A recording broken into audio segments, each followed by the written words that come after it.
Mesdames et messieurs, bonjour. J'espère que vous n'avez pas trop chaud dans cet endroit. Nous avons essayé de faire en sorte qu'il soit un peu aéré. Merci de vous être déplacés, merci d'être présent avec nous, merci d'accueillir avec nous M.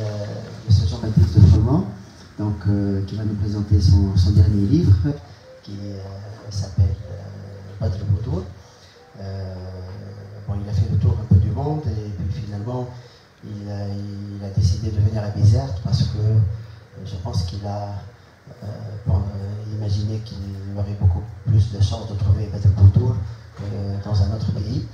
Bizerte est de belle ville, elle a de très belles jeunes dames et jeunes filles. Je vous remercie donc de venir à Bizerte et d'accepter donc de présenter votre livre à l'Alliance française de Bizerte. Je remercie Madame Youssef, qui sera modératrice et qui va donc nous présenter et l'auteur et le livre, et donc ensuite va engager les débats et nous donner, j'espère, la parole pour pouvoir poser quelques questions. Voilà, donc je ne tarderai pas plus longtemps. Encore une fois, soyez les bienvenus à l'Alliance française de Bizerte, et donc c'est une des nouvelles manifestations que nous organisons donc dans notre local. Et voilà, je cède la parole à Hans. Merci. Merci infiniment. Alors, je ne sais pas s'il y a un problème. Merci d'être là aujourd'hui.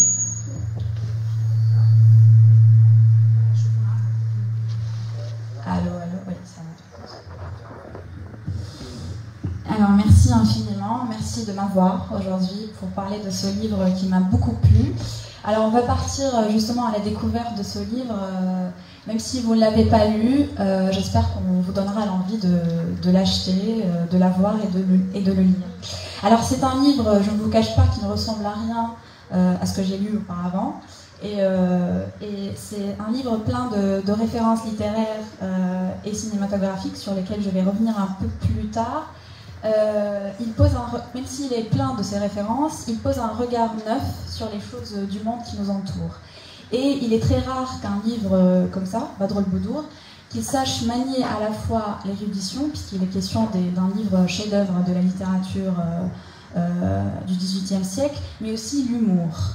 Et donc, il nous fait découvrir, il nous déroute, il nous déstabilise, il nous fait exploser de rire. Et il y a eu des moments où moi, ça m'a empli de tendresse pour ce personnage qui est Antoine, qui est à la fois maladroit et attachant. Et dernière chose, il me permet de découvrir, en tout cas, quelque chose que je croyais perdu, qui est cette jovialité de l'enfance qu'on a quand on regarde Aubépine ou Garance courant dans le terminal B7 avant de s'envoler pour l'Alexandrie. Ça, c'est l'incipit du roman. Comme Les Mille et Une Nuits, justement, c'est un roman riche qui est à la fois fiction politique, un roman d'amour, un conte aussi, parfois, aux mille et une bifurcations, le tout en 200 pages. Bonjour, Jean-Baptiste de Froment, et merci d'être là avec nous aujourd'hui. Bonjour, merci beaucoup et merci à l'Alliance française de Bizerte, son président de m'accueillir ici. Je suis très content. Je ne sais pas si je dois tout de suite rebondir sur ce que vous avez dit ou commencer par présenter Badr el-Boudour. Alors il y a un truc un peu magique, c'est que j'étais à Tunis il y a 2 jours pour aussi une présentation du livre, et c'était la pleine lune, et c'était non seulement la pleine lune, mais c'était la pleine lune des pleines lunes, puisque le 14 juin 2022, c'était une nuit de super lune. Donc je me suis dit que la magie et le destin étaient avec nous, et donc effectivement je termine le voyage ici à Bizerte, et je suis sûr que je vais trouver Badr el-Boudour. En espérant qu'elle va se manifester ici. Jean-Baptiste de Froment, vous êtes ancien élève de l'École normale supérieure de Paris, vous êtes agrégé de philosophie, que vous avez enseigné aussi à l'Université Paris 10 Nanterre, avant de faire partie du Conseil d'État. Vous êtes depuis 2022, il me semble, directeur de l'École nationale supérieure d'architecture de Paris-Malaquais, et vous êtes également, mais surtout, écrivain. Et c'est pourquoi vous êtes ici parmi nous aujourd'hui. Vous êtes auteur de 2 livres, le premier publié en 2019, État de nature, un livre très remarqué, et le deuxième aussi, paru en 2021, Badroul-Baudour, Pleine Lune, des Pleines Lunes. Une question toute simple, Jean-Baptiste Froment, quand et comment l'écriture a-t-elle pris place dans ce parcours brillant, si varié? Écrire, quand j'étais même à l'école primaire, j'écrivais déjà des histoires, donc ça a été une maturation très lente parce que j'ai écrit plein de textes qui sont inaboutis, des nouvelles, enfin que j'ai plus ou moins montré, et donc j'ai mis le temps, mais j'ai d'abord voulu écrire, je crois, avant d'avoir une carrière professionnelle qui est ce qu'elle est, mais enfin voilà, c'est arrivé presque plus par hasard que les 2 livres que j'ai faits. Alors vous êtes venu pour présenter Badroul-Baudour. Vous étiez à l'IFT quelques jours, je pense avant-hier. Aujourd'hui, vous êtes à Bizerte.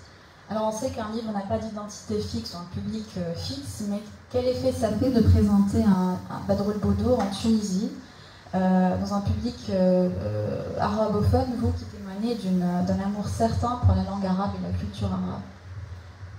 C'est le public parfait, donc moi je suis vraiment très heureux d'avoir cette occasion de présenter un livre dont le titre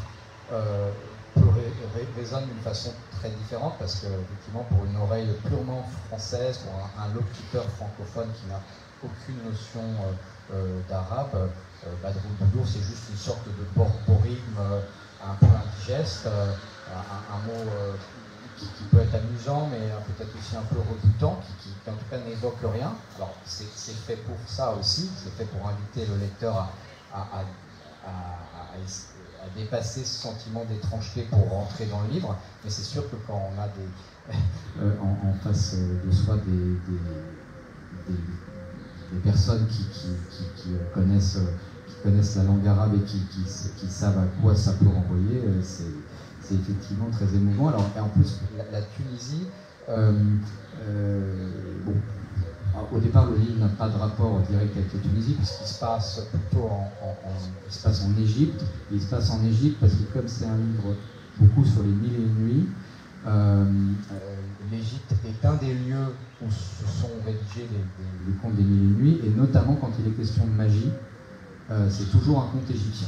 Enfin, voilà, même dans les apparats critiques, dans les notes de bas de page des éditions un peu savantes des 1000 et une nuits, on dit toujours ah, tel conte, il y a beaucoup de magie dans ce conte-là, ça veut dire qu'il est égyptien.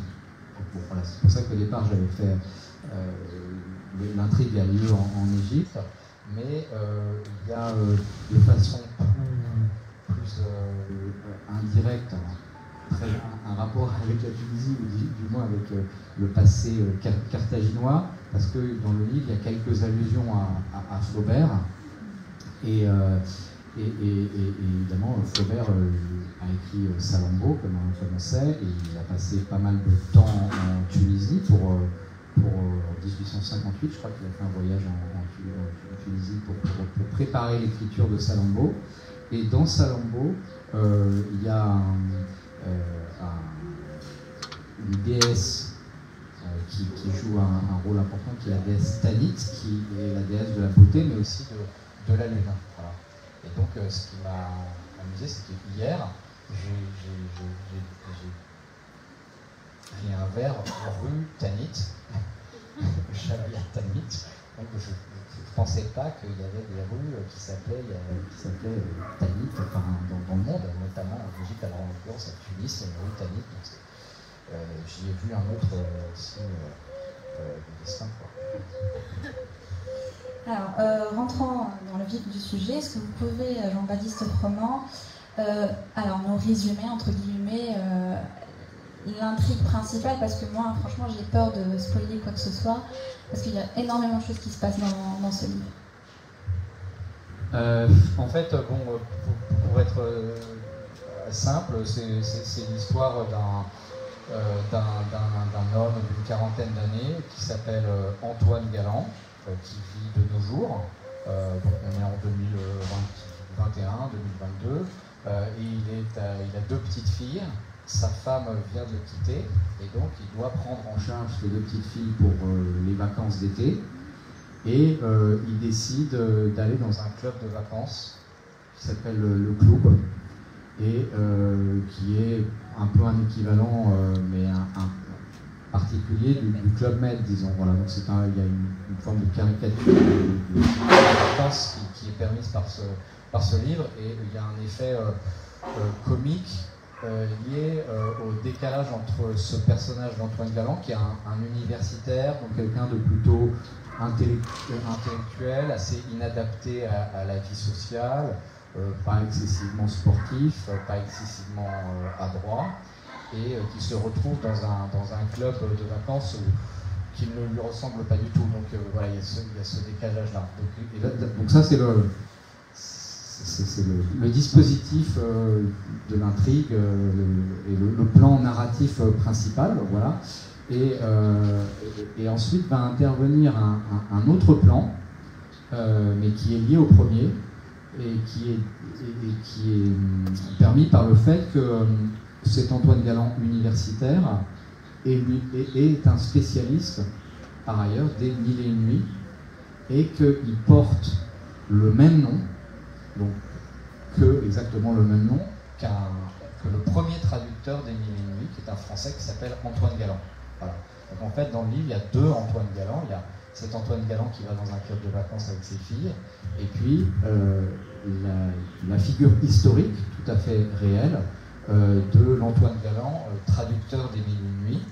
Et j'ai voulu, dans ce livre, lui rendre hommage à ce vrai Antoine Galland, parce que c'est un personnage qui paraît très intéressant, et en parler, pour le coup, ici, dans une alliance française, donc dans un lieu qui est un lieu de carrefour entre deux cultures et deux civilisations, quoi.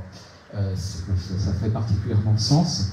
Donc c'est Antoine Galland, c'est en fait peut-être le premier, enfin c'est une personne qui a donné aux Occidentaux accès à la littérature orientale. Puisque en fait, les Mille et une nuits, la traduction des Mille et une nuits, c'est la première fois que le public occidental, français d'abord, mais ensuite très vite anglais, allemand, etc., parce que cette traduction-là va servir à d'autres traductions qui vont venir très vite après. Donc pour la première fois, le public occidental va se retrouver face à un texte qui parle de l'Orient, alors d'un Orient un peu particulier, parce que c'est l'Orient magique, c'est les contes, etc., mais qui parle de l'Orient, et non seulement qui en parle, mais ce sont les Orientaux eux-mêmes qui en parlent, puisque c'est écrit en arabe par des Arabes. Et donc c'est un événement dans l'histoire des cultures et des civilisations qui me semble très, très important. Et donc voilà, c'est pour ça que j'avais envie aussi de parler de ce personnage-là, mais l'histoire de ce personnage d'Antoine Galland, qu'on découvre progressivement, va servir l'intrigue principale. Donc voilà, ça n'est pas simplement une description historique, c'est une description historique qui va être prise dans les aventures du héros qui est dans son club de vacances. La rencontre, justement, la première rencontre entre l'Antoine Galland historique, vous dites Antoine Galland senior, et l'Antoine Galland junior, contemporain, se fait quand Antoine Galland, le contemporain, est un petit enfant. Et on a ce passage magnifique de la première rencontre. On découvre les Mille et une nuits, conte arabe, traduction d'Antoine Galland. Qu'un petit garçon de la Douvre comme lui, et qui n'en était jamais sorti, sauf une fois pour aller voir sa grand-tante à la mer, en Charente-Maritime, pu voir son nom ainsi figurer sur la couverture d'un livre, un livre de désert et de palmiers, de palais et surtout de femmes cachées à l'intérieur du palais, voilà qui venait confirmer de façon éclatante la haute opinion qui s'était faite de la destinée, en dépit de la réalité immédiate qu'il avait sous les yeux. L'univers était vaste, infiniment, et des communications secrètes, des raccourcis, permettaient à des points forts, éloignés, en apparence, de se rejoindre. Alors comment vous avez justement pensé à cette homonymie? Pourquoi vous avez choisi de Antoine Galland?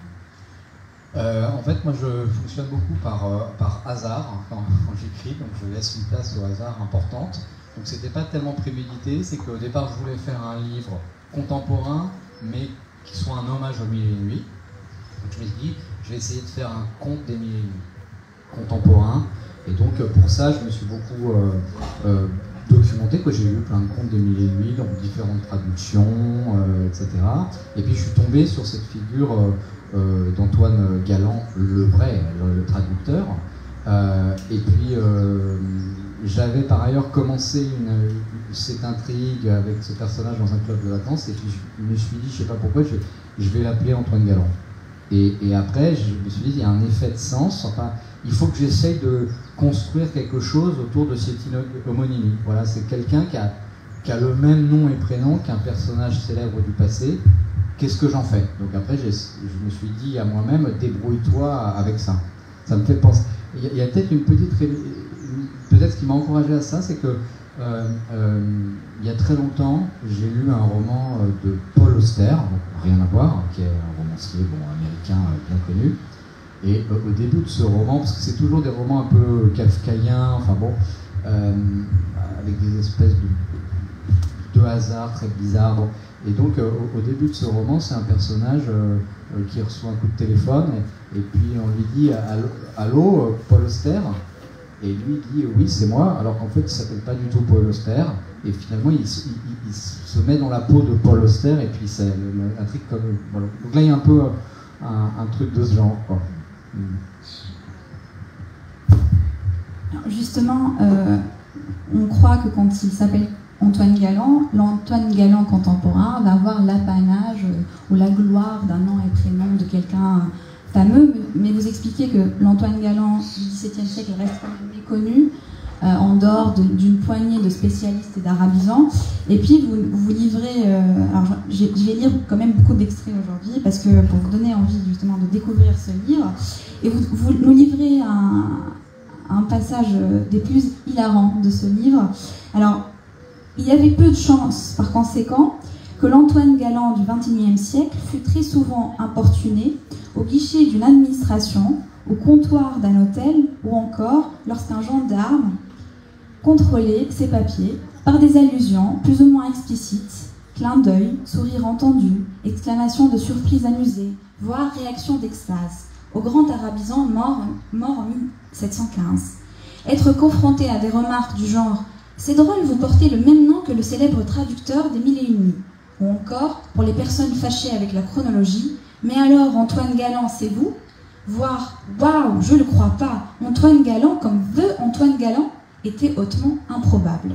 Pour dire la vérité, cela ne lui était même jamais arrivé. Alors, je ne sais pas si vous voulez... Non, mais alors c'est aussi une manière de souligner que Antoine Galland, personne ne sait qui c'est pratiquement, c'est un personnage totalement inconnu dans l'histoire. Enfin, j'ai même été fasciné de découvrir à quel... Parce que moi, je connaissais quand même déjà le nom avant d'avoir... Mais à quel point il était peu connu et peu reconnu, et à tel point, là je le dis aussi dans le livre, à un moment, en France, il y a une toute petite rue à Caen, ville de Normandie, où a vécu Antoine Galland quelques années, qui porte le nom d'Antoine Galland. Mais il n'y a pas une rue à Paris, encore moins une avenue, voilà. Enfin, il n'y a pas un centre culturel, il n'y a pas une école primaire ou un collège ou un lycée en Antoine Galland, tout ça n'existe pas. Et donc effectivement, il a le nom d'une star qui n'en est pas une, quoi. Alors, à un moment donné, justement, il va devenir une star quand le président que vous inventez à la fin, justement, d'État de nature, votre premier livre, qui s'appelle Célestin Commode, va s'emparer de la figure d'Antoine Galland historique, qui va l'ériger en un symbole d'ouverture du peuple français sur l'autre, et il va appeler à la panthéonisation de Galland, et ça va dégénérer en alors vous appelez ça une Galland-mania, ou bien l'Orient made in France. Est-ce que vous pouvez justement revenir sur cet épisode ? Oui, donc là, ça c'est un peu l'épisode central du livre pour que l'intrigue se noue. C'est-à-dire que comment je peux faire intervenir une histoire qui s'est passée au début du XVIIIe siècle dans le présent, c'est en imaginant qu'il y a un geste politique qui donne de l'importance à cette histoire passée. Et donc tout le monde a commencé à s'intéresser à ça, résultat. Et donc j'ai imaginé ce qui en plus me semble pas complètement absurde comme hypothèse, qu'à un moment le président de la République française se dise j'ai un problème entre les différentes parties de la communauté nationale, entre les musulmans, les non-musulmans, les gens d'origine arabe et les Français dits de souche ou je sais pas quoi, et donc on imagine qu'on est dans une période de crise, de tension, ce qui est un peu le cas aujourd'hui. Et donc il se dit, pour réconcilier les Français entre eux, les Français avec le reste du monde, il faut que je trouve une figure symbolique.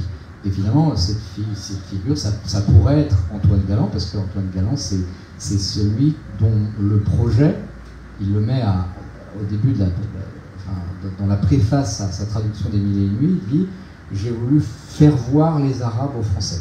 C'est-à-dire, en fait, il revendique non seulement le fait qu'il va distraire, qu'il va amuser le lecteur, mais qu'il va lui permettre aussi de s'instruire sur l'autre. Donc, d'imaginer qu'un personnage comme ça, si je reviens sur la biographie de cet Antoine Galland, c'est quelqu'un qui est né en Picardie au milieu du XVIIe siècle. Il était orphelin de père, sa mère était une paysanne qui ne savait pas lire. Il était vraiment tout en bas de l'échelle sociale française, et puis il n'avait vraiment strictement rien à voir avec l'Orient, avec le monde arabe, et on est quand même au XVIIe siècle. Et de voir ce parcours-là d'un petit garçon qui naît en Picardie et qui finalement va se retrouver pendant 20 ans à visiter les pays arabes et à devenir un très grand arabisant, et par ailleurs il parlait d'autres langues, le persan, le grec, le turc, l'hébreu, l'éthiopien, il maîtrisait plein de langues, et à la fin il est devenu titulaire de la chaire d'arabe au Collège Royal, qui est devenu le Collège de France. Donc c'est vraiment une figure assez extraordinaire, quelqu'un qui va très loin dans la projection vers l'autre à une époque où on ne pense pas ça possible. Donc c'est vrai que on peut très bien imaginer que politiquement, ça peut être intéressant de mettre ce type de personnage à l'honneur.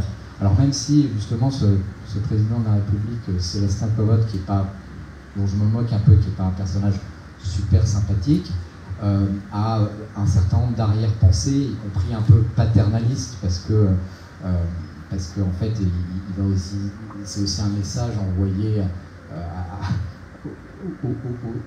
aux Arabes en leur disant « Regardez, nous on est vraiment tellement forts qu'on vous a compris, surtout qu'on vous a compris même mieux, vous êtes compris vous-même, et les Mille et une Nuits, en fait, c'est nous, enfin c'est les Français, c'est Antoine Galland qui les a écrites. » Et donc il y a cette espèce de discours subliminal dont je parle aussi dans ce projet de panthéonisation d'Antoine Galland. Donc ça, c'est la dimension politique et l'ambiguïté politique que peut avoir des figures d'orientalistes français comme ça. Donc ça, c'est un truc qui m'intéressait aussi dans le livre. Et après tout, pardon, je suis un peu long, mais Antoine Galland, ce que j'ai découvert, c'est que non seulement il a traduit les Mille et une Nuits, mais qu'ensuite il a ajouté des contes de son propre cru au manuscrit arabe. Et parmi ces contes, il y a Aladdin et la lampe merveilleuse, dont il n'existe pas de manuscrit arabe. Il n'y a qu'un manuscrit qui est français, qui est le manuscrit d'Antoine Galland. Et à l'intérieur de ce conte, il y a une princesse qui s'appelle Badroul Boudour. Et donc en fait, Badroul Boudour est une princesse franco-arabe, elle a un nom arabe, mais en fait elle a été inventée par un Français qui s'appelle Antoine Galland. Et dans le discours politique que tient à un moment ce président commode, il dit « Nous avons écrit Aladdin et la lampe merveilleuse ». Il y a un peu quelque chose comme ça. Donc, et après, le débat, ce qui va, après je ne rentre pas plus dans le dévoilement de l'intrigue, mais le débat sur la paternité d'Aladin et la lampe merveilleuse, qui a vraiment écrit, qui est l'inventeur d'Aladin et la lampe merveilleuse, devient une question politique centrale. Voilà. Donc ça, il y a un côté comique. Moi, ça me plaisait l'idée qu'on puisse que l'avenir d'une nation, qu'une crise politique pourrait être nouée ou dénouée sur une question purement littéraire et liée à Aladdin et la lampe merveilleuse, ça m'amusait. Mais il y a justement une révélation dans le livre qui va construire le cœur de l'enquête de Badroul Boudour, mais on ne va pas en dire plus. Alors justement, cette importance du livre, loin de ce qu'a voulu faire ce président, Antoine Galland, contemporain, la connaît, et vous dites dans le livre, lorsqu'on lui demanderait des années plus tard ce qui lui plaisait dans ce livre, il répondait « c'est la vie même, la vie sans phare ». Et puis un épisode aussi très drôle, quand il va perdre un match un match de tennis dans le club, il va avoir l'esprit souffrant. Et à ce moment-là, il y a une phrase géniale qui est, je cite, « Heureusement qu'il y avait les nuits ». Et donc quand il souffre, en fait, il pense à ce livre. Et ça devient une référence, quelque chose qui va le sauver. Une question comme ça, qui sort un petit peu du contexte, est-ce qu'il existerait pour vous un livre comme ça auquel vous pensez quand vous avez l'esprit souffrant? C'est difficile, quand même un peu les nuits. Enfin, moi je me suis pas mal projeté dans ce personnage d'Antoine l'universitaire, donc oui, je pourrais tout à fait répondre ça. Alors, vous avez, Jean-Baptiste de Froment, l'habitude de créer deux mondes parallèles comme ça, un monde fictionnel, mais qui nous rappelle sans cesse la réalité. Et avec Badroul Boudour, il faut créer justement ce club dont vous avez parlé tout à l'heure. Quelle est la spécificité, la particularité de cet espace, le club? Alors après, l'intérêt l'intérêt de faire ça dans un club de vacances, outre le côté, il y a tout un tas de tranches de vie dont on peut parler, enfin qui permettent de mettre au jour la psychologie des personnages. Par exemple, quand on fait un match de tennis, il y a tout un tas de scènes un peu convenues qui peuvent trouver place facilement parce qu'on est à la piscine. Alors il y a des femmes, il y a peut-être des scènes de séduction au bord de la piscine, il y a des scènes de compétition. Donc en fait c'est un peu la vie en concentré, quoi, un club de vacances. On est confronté à soi-même et aux autres. Et donc ça c'est ça qui m'intéressait. Et puis l'idée qu'en fait on est dans un espace clos pour un temps déterminé. Donc c'est comme sur une scène de théâtre, quoi. C'est comme une unité de lieu, une unité de temps. Donc ça c'est assez pratique pour construire une intrigue, d'imaginer qu'elle se déroule dans un cadre contraint, quoi. Donc, alors après j'ai voulu décrire quelque chose qui ressemble effectivement à des clubs de vacances type le Club Med, mais avec une espèce d'ambiguïté un peu inquiétante, et qui est notamment incarnée par un personnage qui est assez important dans le livre, qui s'appelle Jambe, mais en fait son vrai nom est Yahya, qui est Jean-Baptiste donc en arabe, et qui est surnommé Jambe, voilà, qui est une sorte de géo, mais qui est lui-même un personnage venu du fin fond de l'Orient. Alors parce que d'abord il a un pouvoir de se transformer, mais comme le font déjà les animateurs dans les clubs de vacances, le matin, vous les retrouvez pour le cours d'aquagym.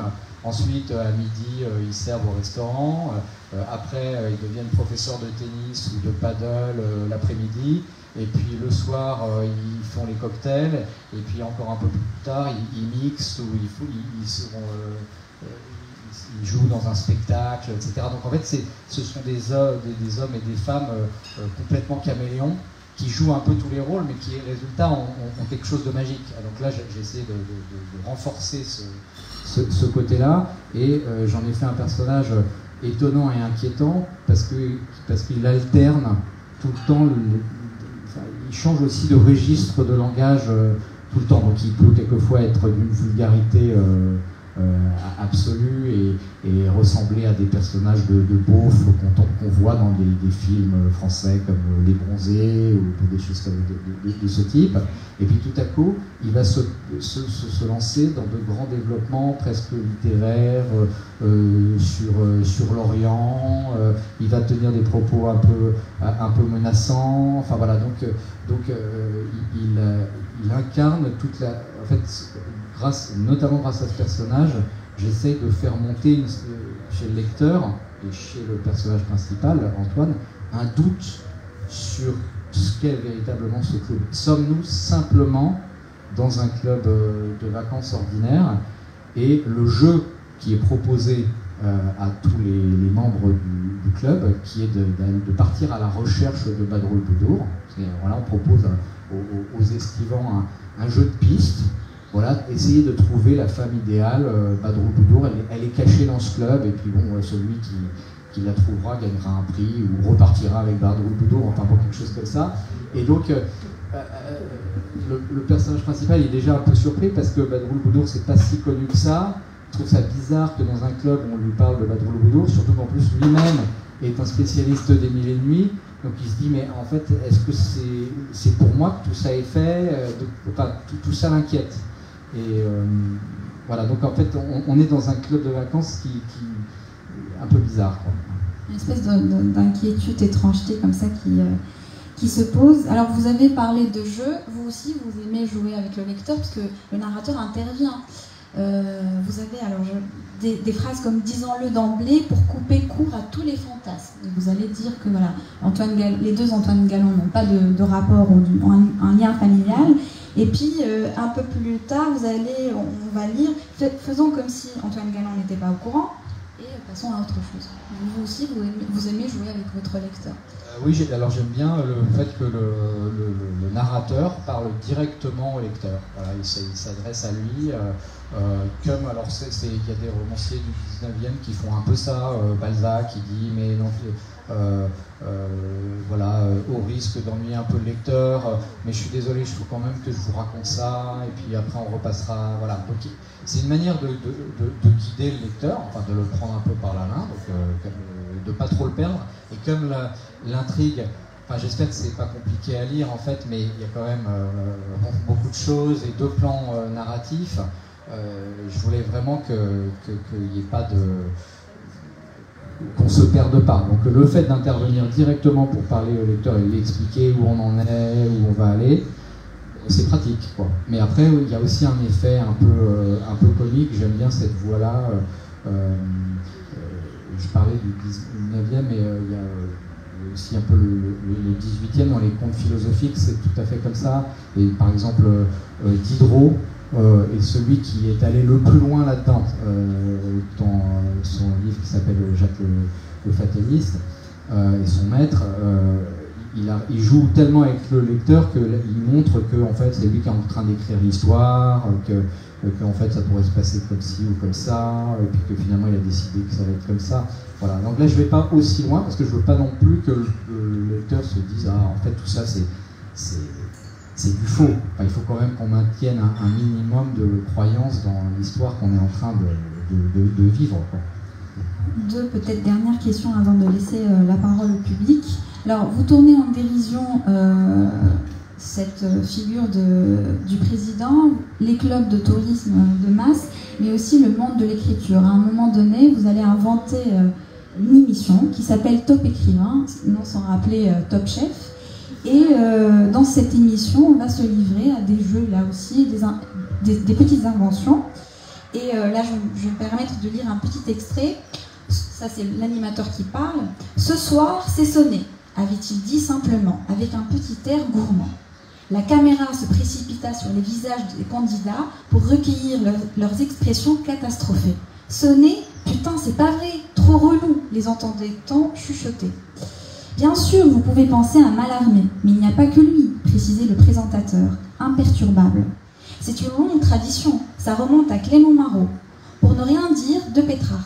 Peu importe, de toutes les façons, ce qu'on vous demande, c'est d'être original, sincère, de parler à votre cœur, et ça, personne ne peut le faire à votre place. On est obligé d'alterner les rimes féminines et masculines ? Demanda l'un des jeunes hommes, un gros garçon aux cheveux longs et ondulés, dont la coiffure semblait vaguement inspirée de celle de Frédéric Bulot. Bien entendu, voyons. Où vous croyez-vous ? Répondit sèchement ce dernier. Vous pensez que Marcel Proust se présentait en tongs au Jockey Club ? Ajouta-t-il, pas mécontent de cette répartie qui lui était venue naturellement, sans que personne ne lui soufflât rien à l'oreillette. Oui. C'est top écrivain. Oui, ça, j'aime bien ce chapitre, donc je suis content que vous en parliez. Alors, moi, je me suis toujours dit, parce que effectivement, c'est vraiment calqué sur voilà, toutes ces émissions Top Chef ou les émissions de, disons, qu'on appelait de radio crochet avant, donc de concours de chansons, où qui se laisse assez bien regarder, hein, mais qui moi déjà me choque un peu déjà s'agissant de la cuisine ou de la chanson, parce que c'est vraiment le vocabulaire de la performance, de la compétition agressive et vulgaire qui est appliquée à une matière où justement il ne doit pas être question de ça. Et donc je me suis dit que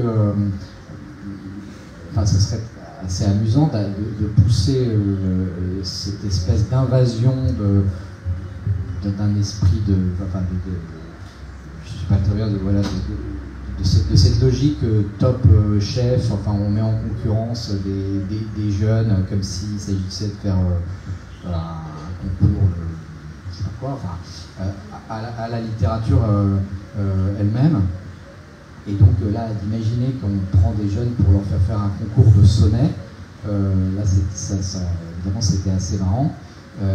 Et je pense qu'en fait, on va y arriver dans pas longtemps. Enfin, moi, je prédis que Top Écrivain est une émission qui, pour sauver la littérature, des gens vont expliquer que pour susciter encore l'intérêt chez le jeune public, voilà, qu'on est en 2022, qu'il faut se moderniser.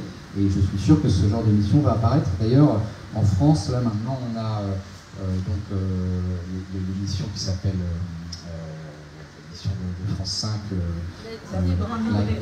la Grande Librairie. Bon, c'est bien contre cette émission, mais alors la Grande Librairie, maintenant, ils font des concours de lecture à voix haute que je ne connaissais pas d'ailleurs quand j'avais fait où on se rapproche un peu, parce qu'il y a des espèces de clips où on dit voilà, les finalistes vont bientôt arriver, attention, il y a toute une espèce de mise en scène où les lycéens se présentent avant, et donc ce côté, je pense à ma famille, je vais me faire coacher par mon père. Alors là, il y a un moment, il y a une fille qui est avec son père qui est allez, tu vas tout défoncer, tu vas tout déchirer, tu vas tous les niquer. Bon, alors qu'on parle de littérature, bon, j'ai donné tout ce que j'ai sur ce sonnet, voilà. Donc il y a tout ça. Voilà. Dans la Grande Librairie, la lecture à voix haute, il y a des rencontres avec des écrivains. Oui, non, bien sûr. Mais l'écrivain joue le rôle du coach, quoi, de l'entraîneur. Donc c'est quand même un déplacement. Mais on va revenir sur ça plus tard si vous voulez. Et on vous croit puisque vous avez prédit des épisodes en état de nature, vous avez prédit des événements qui sont passés après en France, je ne vais pas dire plus. C'est ainsi, découvrit Antoine, que l'amour prend naissance, avec le désir de la répétition. Ce n'est pas la routine qui vient à bout de l'amour, c'est le changement. Au fond, Jean-Baptiste Froment, est-ce que Badr el-Boudour n'est pas un roman d'amour, l'histoire d'un mec, Antoine Galland, qui a été quitté par sa femme? Oui, alors en fait, il y a deux lectures parallèles possibles. Il y a une lecture un peu politique qui est liée à ce dont je parlais tout à l'heure sur le rapport entre les civilisations, la fascination ambiguë pour l'Orient, le rapport Orient-Occident, etc. Et puis après, il y a une intrigue qui est purement privée, d'ordre privé, et sur laquelle finalement termine quand même le livre, qui est que on a un personnage qui est en quête, qui a été quitté par sa femme, qui est en quête de l'amour, et donc il recherche Badr el-Boudour et la figure de l'être aimé, quoi. Donc c'est effectivement un roman d'amour, et le principal sujet quand même d'Aimé les Nuits, c'est évidemment l'amour. Juste, je vais enlever ma cape de modératrice et vous poser une question de lectrice.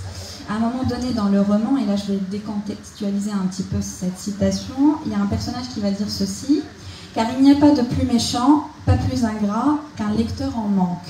Est-ce que vous arrive, Jean-Baptiste Froment, de penser, quand vous avez fini un livre, de penser au prochain? Est-ce que vous arrive d'avoir peur de manquer de matière? On ne vous le souhaite pas, mais... Oui, ça peut être... parce qu'effectivement, là, dans le livre, je raconte quelque chose qui est vrai, qui est qu'en 1709, Antoine Galland a épuisé le manuscrit dont il disposait des Mille et Une Nuits, qui lui était parvenu de Syrie. On lui avait envoyé ce manuscrit de Syrie. C'est d'ailleurs toujours le plus vieux manuscrit existant des Mille et Une Nuits, qui se trouve à la Bibliothèque nationale de France, un manuscrit du milieu du 15e. Et donc, il est à sec, quoi. Il n'a plus rien. Et donc là, il y a une véritable angoisse, parce que cet Antoine Galland, par ailleurs, n'est pas un écrivain, il n'a pas d'imagination, et donc il a vraiment besoin de ce matériau pour pouvoir publier des histoires. Donc,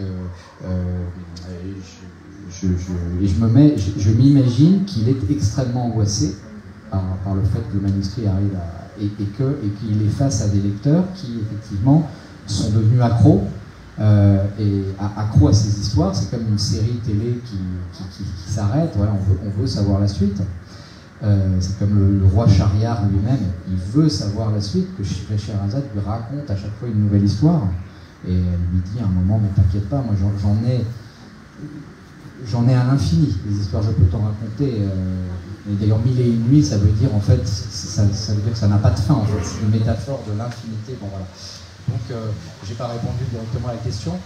Moi, pour l'instant, j'ai encore des idées de livres.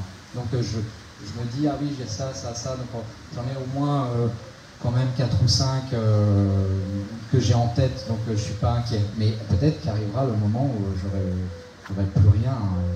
Ça sera peut-être très angoissant. Merci Jean-Baptiste Froment. Je viens de lire, alors vous publiez Badr el-Boudour aux éditions aux Forges de Vulcain, et cette maison d'édition a pour mission, elle espère plaire et instruire, elle souhaite changer la figure du monde. Alors j'espère que le livre change la figure du monde, mais une chose est sûre, il établit ce rapport que la littérature a avec le monde qui l'entoure. Merci beaucoup Jean-Baptiste Froment d'avoir été là parmi nous, et je cède la parole au public. Merci.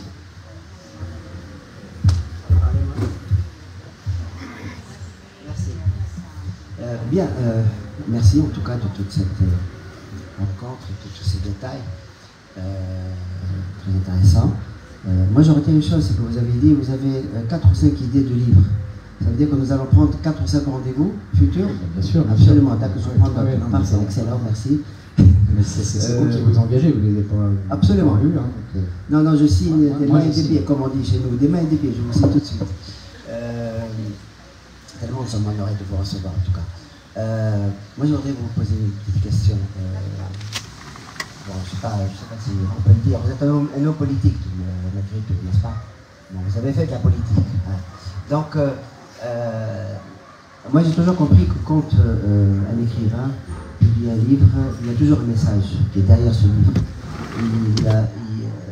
Il il veut transmettre quelque chose. Qu'est-ce que vous avez derrière l'esprit? Est-ce que c'est un message politique ou un message d'amour, aimez-vous les uns les autres, ou éventuellement vous voulez passer une information à travers ce livre?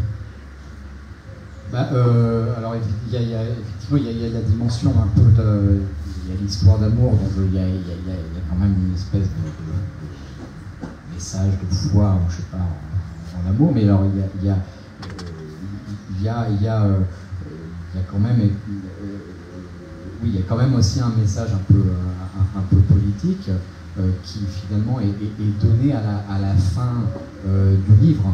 Hein.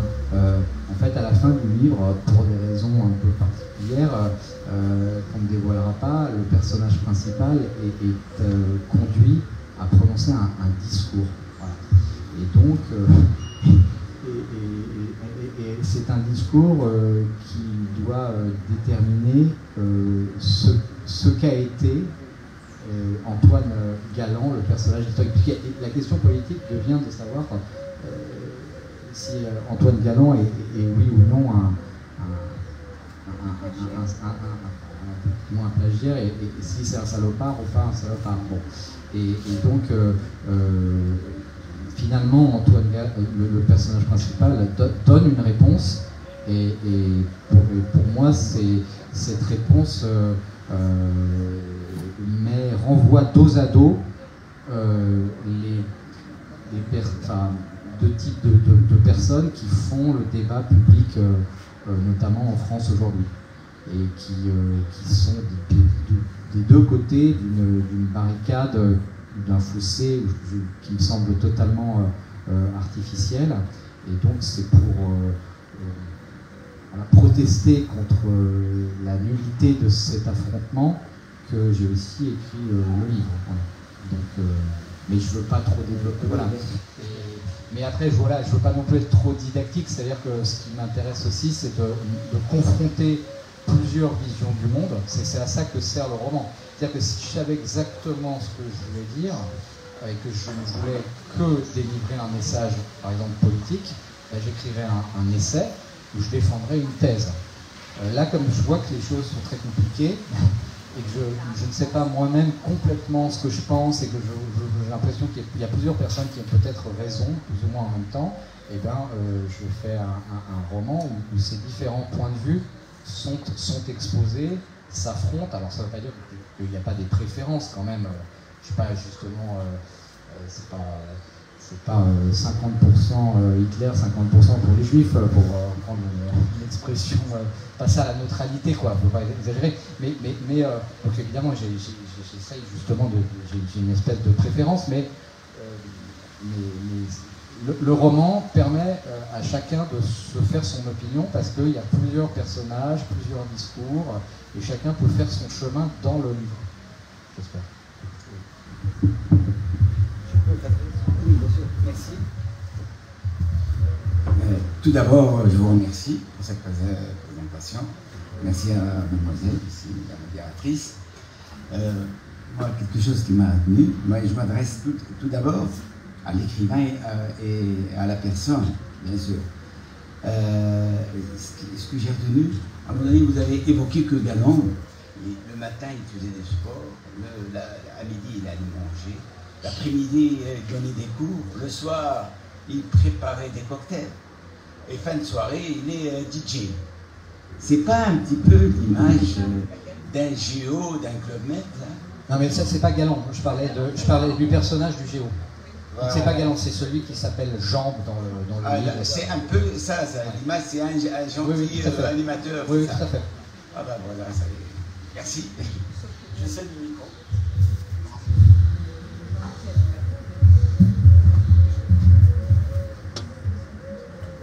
Merci. Je remercie Fatou Bekeha qui m'a invité pour cette manifestation culturelle. Puisque j'arrive à Tunis un peu en retard, mais j'ai décodé l'essentiel.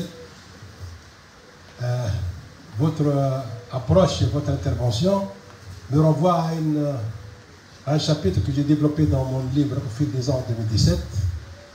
Pour l'histoire, ce livre a été réalisé grâce à une certaine sollicitation de mon ami Fathi, Et j'ai réalisé